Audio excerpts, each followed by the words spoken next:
We're seeing a housing nightmare for condos and townhouses across the board. These houses are just sitting, and let's dig into why that is and what's going to happen the next time around. And if you're an investor, is it an opportunity to pick up some really good properties at low prices, or is it time to wait? Let's dig in. The number one thing you want to understand is that the condo supply and market is already 6.67 month supply. This is technically a balanced market, but it's changing from a very, seller's type of market into a buyer's market very quickly. And you can see the single family line there on the teal line is up to 4.38. So typically during downturns, condos are the first place to get hit just because the association fees are so high. It also doesn't work for most of the families out there. If you think about the people who live in condos, it's typically not a larger family or dual income people. They generally buy single family properties. And during downturns, you usually see single family properties fare a little bit better than condos and townhouses for this reason. They don't have these massive association fees that have just skyrocketed in the last few years. So what's happening next is that basically condo prices are dropping. They're dropping really fast. Here's an example of a condo in St. Pete, and you could see the price dropped all the way in 2024 to the end of 2024 by 40%, a $472,000 price reduction. This is crazy. Look at the HOA fee here. It's $2,276 per month. Not a lot of people want to be paying that just for insurance and the maintenance of the outside of the building and things like that. It doesn't make sense, and they would prefer to buy a property that is generally just like a single family home where it's a little bit lighter. Let's look at this one. This is a $415,000 house, and look at the association fee. This is $1,400 a month. Yeah, you get access to the marina and that's cool, but can you afford a $1,400 a monthly payment? Absolutely not. Not for 684 square feet. This is in Captiva, Florida. So these association fees have just been skyrocketing, and people complain all the time they're not getting the value for these association fees. And they can see that this is going to cause a massive problem, especially for buildings that were built in the 1980s and need a lot of maintenance. So condo prices are cooling. This is a great chart. This is Metro Condo Market Summary from May 2025. You can see the markets where the median sale price year over year change is decreasing the most. You can see a lot of it is in Florida, Texas, and California. Specifically, Florida is having a huge issue. Even in Orlando, areas that aren't on the coast are starting to see struggle. You can reduce the price as much as you want, but good luck reducing those condo fees and getting on the board and trying to talk to those folks there about reducing the fees when so much deferred maintenance needs to be done on these properties. So rents are falling on apartments too, and this impacts the condo markets because the multifamily market definitely competes with condos when you think about the type of person that's going to live in it.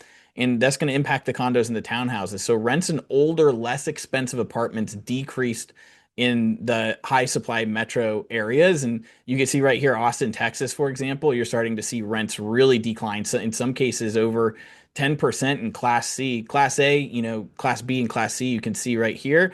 Obviously, Class C is getting hammered the hardest from rents perspective, then Class B, and then Class A. Usually, Class A fares a little bit better than other markets, but here you can see Jacksonville, it shows over 5% decrease, in just a short period of time. This is the rent change from 23 to 24. I can tell you on the ground here, it's a lot worse than this market, than this data says.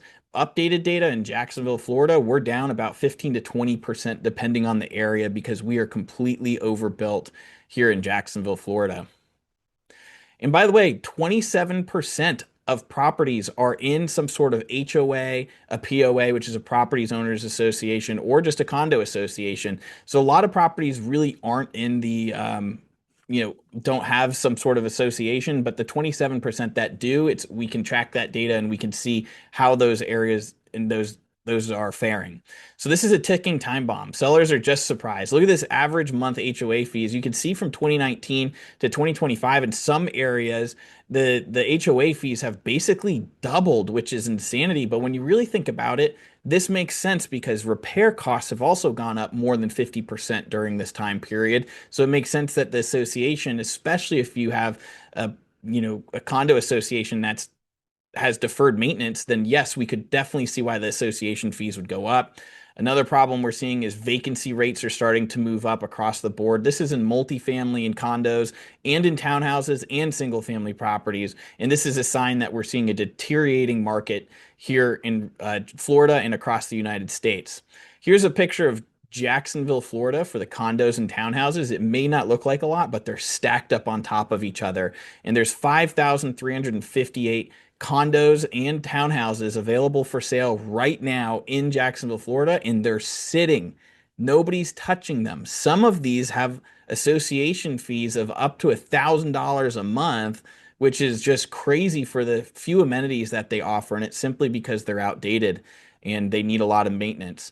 Here's a local one right around the corner. I got a call. This is called from Villa Medici. I got a call from somebody there saying they think that their rates are going to double on this next board meeting. Association fee is $386 per month, but they had to replace the roof. There's a leak in the top unit that's going to the bottom unit. The insurance, some reason, didn't cover it. Things like that are massively damaging to the association fee. And once a few people start again to default on not paying their share of their association fee, they make up the difference by assessing the other members of the community. Of course, they're going to go and eventually foreclose on that property. As long as it has equity, that is possible to do to recoup some of the money that they've been spending. And Florida is a super lean state, so they do get to get their money first, but it is a long process and a painful process and an expensive process to be able to go through that type of litigation.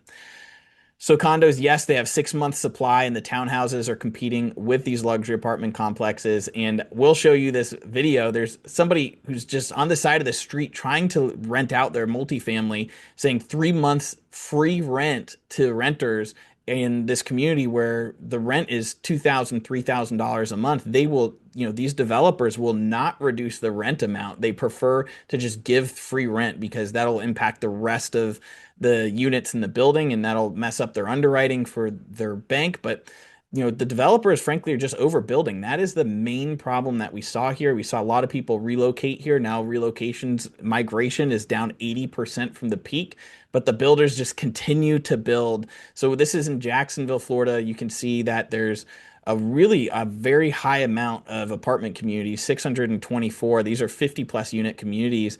And there's been sales and transactions of them, but the transactions are down too because nobody is attracted to these developments right now. The rent growth, obviously, you can see that is going down. The asking rent is 1482, which is quite low for the area on average. And we actually think that these rents will come down a little bit more because the median household income for Jacksonville is about $68,000. But the number one thing that concerns me the most is these occupancy rates. Occupancy at 86.3%, that's really bad. Most of these people develop their underwriting with a 90 to 95% occupancy rate. So this is a huge problem for developers and multifamily, and this will spill over to the condo market, making it more difficult for them to compete with the multifamily. So what's happening? Look, Seattle dues have doubled for a lot of condos. In Manhattan, dues are up 41%. In South Florida, 60%. In Florida, across Florida, they're up about 15%. Now, what causes these association fees to go up? Well, I mean, I don't know if you've been part of an HOA, and comment below your experience working within an HOA or an association, but they have so many issues with them, and this is just a few of them. There's embezzlement cases are on the rise, so they just basically take the money for themselves, cut themselves a check, or try to get kickbacks. They have insurance issues. A lot of these condos, are unable to get insured. There's some of them that have to be purchased cash, and are no longer financeable through FHA or VA or even conventional loans in a lot of cases because their insurance isn't right, or they just don't have enough in the reserves to maintain the property. Poor maintenance, but higher fees. I see this personally. There's low maintenance, but higher fees every single year. And you're wondering, where's the money going? Or is it just sitting in an account, just accruing interest, hopefully at least?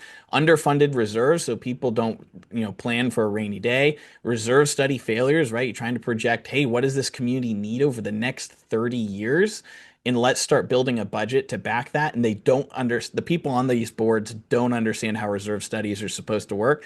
And then fraud red flags. So there's a lot of fraud that goes on with these condo associations and even the HOAs and the POAs where the people in charge are working together to find a way to get kickbacks through the contractors. So this is a ticking time bomb, and sellers are frankly surprised when they buy a house and then they start finding that there's tons of additional burdens from these HOAs. So this is an article in Personal Finance from Veronica Dagger. She says the fees burdening homeowners after they buy. Which is crazy, right? They have the cost of insurance, which is up more than 70% in Florida in the last 5 years. Repair and maintenance costs are up, more than 50%, and the HOA dues are skyrocketing along with them, and they're going faster than overall than inflation, and this is a big problem. So the dues are skyrocketing faster than inflation, and this is the number one reason why I think these HOAs and the associations are so bad is that they're volunteer boards. It basically just means that other people in your community can just run to be part of the board, and they make the financial decisions on behalf of everyone else, and they have zero financial experience. Some of them actually have negative financial experiences and have, foreclosures and bankruptcies and evictions and stuff like that. And they have power trips. These are some crazy experiences of people who would be put on the board, and they really shouldn't be managing other people's money. And now they've got access to a gigantic piggy bank that they can spend on your behalf and have a power trip of doing so if they're able to get, voted in and have the power. And it's a big problem. I know they're supposed to act as fiduciaries. I personally have been part of 7 different communities. I can tell you I've never seen a cooperative board where the people don't hate each other and they don't want to kill each other, basically. And and frankly, a lot of times they're very secretive and don't share with you all of the information and how bad the association fees really are. So here's a story. They were ripped off. Who's been watching the cookie jar cries a homeowner who's asked to pay $1,000 HOA fees after the board mismanaged funds, right? And you have to sue to be able to get this information because they're very secretive. I know there's sunshine laws and things like that, but for you to be able to enforce it, you have to go through a lawsuit essentially. And then people just misunderstand these capital reports. They don't understand how real estate projects work. They don't know how to budget for the expenses associated with these associations. And really, it's just a lack of knowledge and a lack of financial understanding, and it can be very disruptive to you and your family. I've never heard anybody have a good experience with their HOA. If you have had a good experience, drop your comments below. Tell us what the secret sauce is. We'd love to find out what that is. But here's the warning sign. So if you're in an HOA where you keep seeing the fees go up, there are things that you can do, right? So the red flags or mistakes in bookkeeping, this should be available to you if you request it. Unexpected decrease in revenue, right? Where's that money going? Statements that don't match. See this all the time. Checks written to individuals, checks written to illegitimate companies, right? So if they start hiring companies that are really bad at their jobs and overpaying them, then there's a potential for a kickback type of situation there, which is fairly common, unfortunately. Sudden increase in vendor pricing. So if you see the pricing of these vendors go up, and then no checks and balances, right? Are there any audits of the financials? Is there a professional bookkeeper? Or is it by some person who's a friend on the board and something like that, who's just giving it off to their friend to do on the side unprofessionally? These are huge red flags that could be impacting your community. And again, we see this across the board, across the United States and in Florida specifically. And we expect these to continue to be issues and come up in the news moving forward. So long term, what do you do? Or is now a time to start buying townhouses and condos? No, I don't think so. I think that prices are just starting to come down for condos and townhouses as they stack up and sit on the market. They're not as good investments as single family properties. I would actually, in Florida, I would stay away from single family properties as well. This is not financial advice. This is just what I'm doing personally. And when prices really drop in a few years, especially as these association fees price the buyers out, it might be a good opportunity to dig in. Keep watching this video in my channel, and I'll let you know when the time is to buy, as we will be buying and we're setting up for the long term right now as well. So what do you see? Are you seeing in your market the condos and townhouses sitting? Would you ever buy one and live in one, or keep it as an investment property? Understanding that usually they have rental caps of about 25% of the units only being allowed to rent. What do you think? We would love to hear from you. Thanks for watching. And as always, if you want to get the information first and talk about things offline that I can't talk about here on YouTube, go ahead and check the comments below or send me an email. I'd love to hear from you and what you're seeing across the country. Talk to you soon.